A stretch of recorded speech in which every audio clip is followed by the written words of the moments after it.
Shalom, family, and welcome back to Emunah and Exertion. I'm your host, Gabrielle Naomi, and I'm so glad you're joining me for week 11 of our powerful journey through Scripture. Can you believe it? We are almost at the end of this life-changing series. After today, we'll have just one more episode, week 12, and then we'll wrap it up. But before we dive in, I have an exciting announcement. My brand new ebook, The 8 Prayer Watches, officially launches on April 11th. If you've been seeking a deeper, more structured prayer life that aligns with biblical timing, this resource is for you. There's still time to pre-order before the price increases, so visit the link in the description or the show notes to reserve your copy today. Now, let's get into today's theme. So today's theme is generosity and community, which is one of my favorite things that always keeps me grounded. And this is grounded in the book of Acts. 2 verses 44 through 47, it says, "Now all who believed were together and had all things in common, and sold their possessions and goods and divided them among all as anyone had need. So continuing daily with one accord in the temple and breaking bread from house to house, they ate their food with gladness and simplicity of heart, praising YAH and having favor with all the people. And the Lord added to the church daily those who were being saved." So this passage from Acts offers one of the most vivid and beautiful images of early kingdom community. The believers, they lived out radical generosity, a value that was deeply rooted in the Torah and modeled through the unity of the 12 tribes of Israel. So let's go ahead and unpack what this means for us today. Now, the 12 tribes, Reuben, Simeon, Levi, Judah, Dan, Naphtali, Gad, Asher, Issachar, Zebulun, Joseph, later split into Ephraim and Manasseh, and then Benjamin. They were each uniquely called, but yet together they formed one nation under YAH. Each tribe had its own inheritance, purpose, and territory, but none were meant to function alone. In fact, when Israel operated in unity, sharing resources, caring for the vulnerable, following Torah, the nation thrived. When they turned inward and became divided, like now, how things are nowadays, exile and spiritual drought often followed.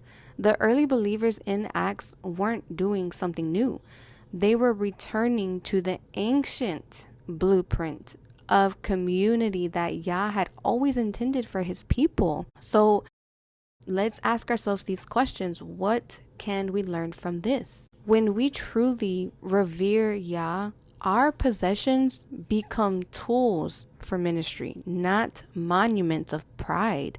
Generosity is the outflow of reverence. And notice how Acts says the Lord added to the church daily.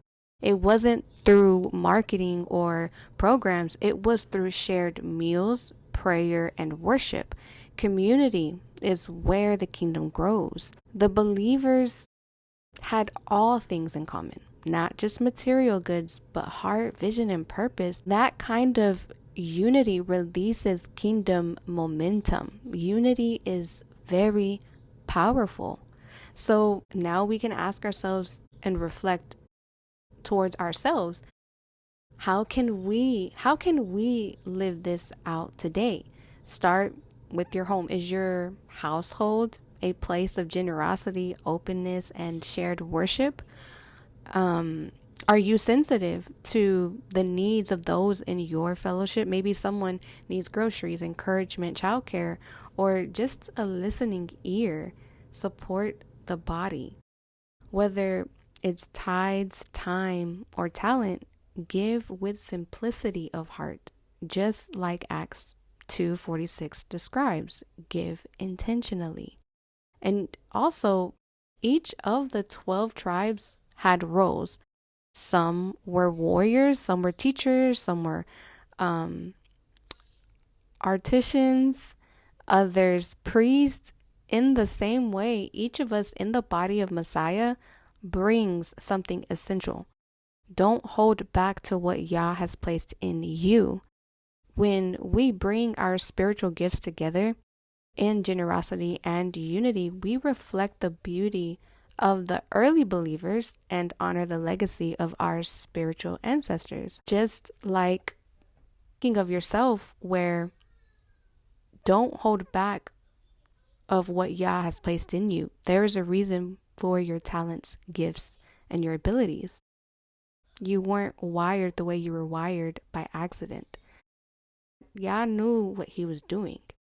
So, family, as we close of this podcast series, I want to encourage you to reflect. How can I build a community that reflects the heart of Acts 2? And number 2, ask yourself, am I truly living generously with my time, my resources, my words? And number 3, do I see the people around me as family, just like the 12 tribes once did? So let this week be one where you embody generosity, pursue unity, and activate community. And don't forget, the final episode of this series drops next week. It's going to be a powerful conclusion, so you don't want to miss it. But once again, don't sleep on the 8 Prayer Watches ebook, which is launching April 11th, this coming Friday. Pre-order now and step into a deeper rhythm of prayer. Prayer is essential. YAH wants to hear from you. Until next time, shalom. Stay faithful and walk in exertion.